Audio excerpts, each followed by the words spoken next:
یہ جذبہ جو ہے ایثار کا، قربانی کا اس وقت پایا جاتا تھا۔ آج کیا ہو رہا ہے، میرے کمرے میں کیا ہو رہا ہے، اس کی خبر میرے بھائی کو، میرے پڑوس میں جو بھائی رہتا ہے، میرے کمرے کے بازو میں اس کا کمرہ ہے، ایک ہی مکان کے اندر، دوسرے مکان کی بات نہیں کر رہا ہوں میں، ایک ہی مکان ہے، بازو بازو میں بھائیوں کے کمرے ہیں، تو بھائی یہ سوچتا ہے کہ میرے کمرے میں میں کیا کھا لوں، دوسرے بھائی کو، اس کے بیوی بچوں کو اس کی خبر نہ چلے، چاہے وہ بازو میں بھائی جو ہے بھوکا ہے، اس سے کوئی لینا دینا نہیں رہتا۔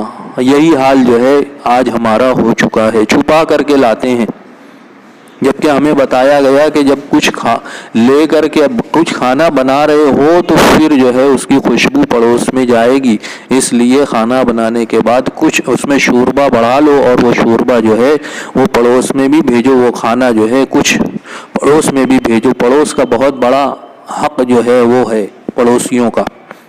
پڑوس کہاں تک ہے، 40 مکان تک ہے، لیکن آج ہمارا یہ جو ہے حال ہے کہ ہمیں خود اپنے ماں باپ کی فکر اور خبر نہیں رہتی ہے، ہم اسی کو نظر انداز کرتے ہیں جو ہم پر فرض ہے، جائے کہ پڑوسیوں کا خیال رکھنا۔ البتہ پڑوسیوں سے لڑائی جھگڑے برابر ہوتے رہتے ہیں، ان کی تاک جھانک ہوتے رہتی ہے کہ پڑوسی کچھ ایسا کرے تو اس سے پھر جھگڑا کیا جائے۔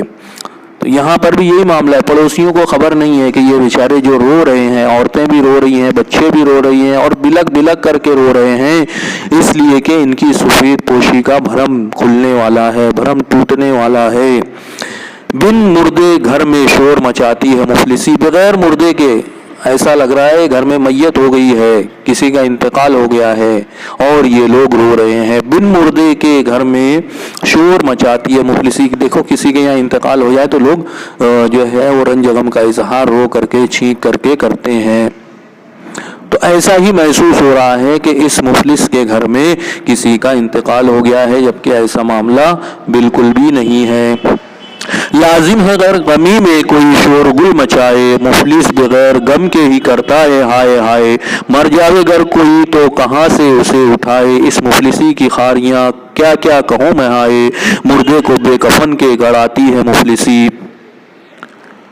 ہاں، لازم ہے گر غمی میں کوئی شور گل مچائے، ٹھیک ہے، کوئی غم پہنچا ہے تو انسان کی فطرت ہے، اس کو رنج ہوگا، غم ہوگا، وہ شور گل کرے گا، روئے گا، چیخے گا، چیخ پکار کرے گا، لوگوں کو مدد کے لیے بلائے گا۔ لیکن ایک مفلس شخص جو ہے بغیر کسی غم کے، بغیر کسی تکلیف اور پریشانی کے وہ شور گل کرتا ہے، روتا پیٹتا ہے، کیونکہ مفلسی ہی سب سے بڑا غم ہے، مفلسی ہی سب سے بڑا درد ہے۔ مر جاوے گر کوئی تو کہاں سے اسے اٹھائے، مفلس کے گھر میں کسی کا انتقال ہو جائے تو اس کی تجہیز و تکفین کا بھی سامان اس کے پاس میں نہیں ہوتا ہے۔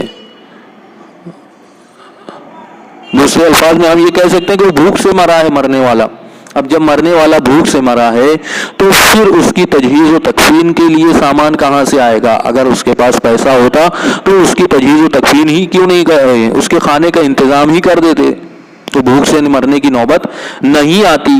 لیکن یہاں پر جو ہے وہ کھانے کے لیے پیسہ نہیں ہے تو تجہیز و تکفین کے لیے، اس کی کفن دفن کے لیے پیسہ کہاں سے آئے گا؟ اس مفلسی کی خاریاں کیا کیا کہوں میں ہائے، یہ مفلسی کتنی بے عزتی جو ہے وہ دے کر کے جاتی ہے، کتنا ذلیل کرتی ہے، کتنا خار کرتی ہے آدمی کو، میں کیا کیا بتاؤں۔ نذیر اکبر آبادی یہاں پر کہہ رہے ہیں مردے کو بے کفن کے گڑاتی ہے مفلسی، کسی کا انتقال ہو گیا ہے اور اس کے اعزا و اقربا کے پاس میں اتنا پیسہ نہیں ہے کہ اس مردے کو جو ہے وہ کفن دفن کا انتظام کیا جائے، اس کی کفن کے لیے بھی ان کے پاس میں پیسے نہیں ہوتے ہیں، چندہ کر کے اس کی تجہیز و تکفین کا انتظام کیا جاتا ہے۔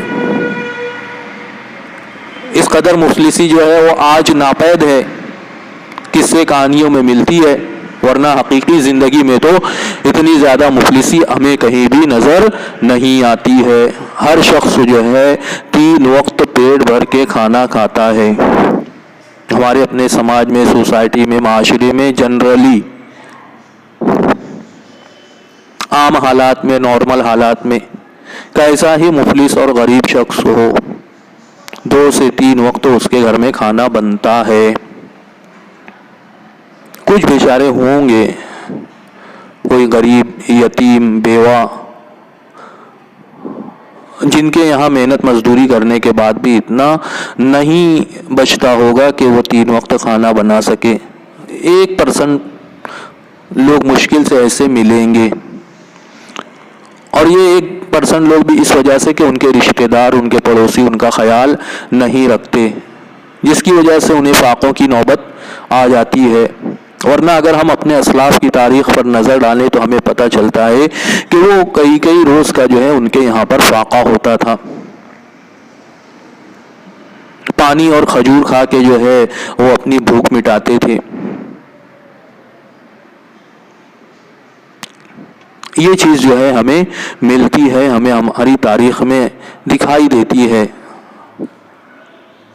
اسی طریقے سے مردے کو بے کفن گڑاتی ہے مفلسی۔ ایک سیرت کی کتابوں میں واقعہ ملتا ہے کہ ایک صحابی کا انتقال ہوا تو ان کے پاس میں جو ہے کفن اتنا نہیں تھا کہ ان کے پورے بدن کو ڈھک سکے۔ سر کو ڈھانکتے تھے تو پیر کھل جاتا تھا، اور پیر کو ڈھانکتے تھے تو سر کھل جاتا تھا۔ اس قدر غربت جو ہے اس وقت تھی، تنگ دستی تھی، لیکن انہوں نے اپنے مقصد کو فراموش نہیں کیا۔ تب جو ہے آج ہم یہاں پر ہیں، اس کنڈیشن میں ہیں، اس پوزیشن میں ہیں، اور آج ہمیں ہر چیز میسر ہے، اس کے باوجود ہم اپنی زندگی کے مقصد کو فراموش کر بیٹھے ہیں۔ صرف کھانا اور مر جانا یہی زندگی کا مقصد بن چکا ہے۔ ایک ٹارگٹ لے کر کے زندگی گزارنا کہ اس ٹارگٹ کو مجھے اچیو کرنا ہے، اسے مجھے حاصل کرنا ہے۔ بغیر مقصد کے زندگی کیا ہے؟ کوئی زندگی نہیں ہے۔ جانوروں کی زندگی، ان کی زندگی کا کوئی مقصد نہیں ہوتا۔ آج ہماری اپنی زندگی کا بھی کوئی مقصد نہیں ہے، بس کھائے جا رہے ہیں، جیے جا رہے ہیں، کھائے جا رہے ہیں، جیے جا رہے ہیں۔ آج لوگ بھوکوں نہیں مرتے ہیں بلکہ زیادہ کھانے سے مرتے ہیں۔ آج جو اموات ہو رہی ہیں وہ زیادہ کھانے سے ہو رہی ہیں، بغیر پرہیز کا کھانے سے ہو رہی ہیں۔ خیر آگے دیکھتے ہیں۔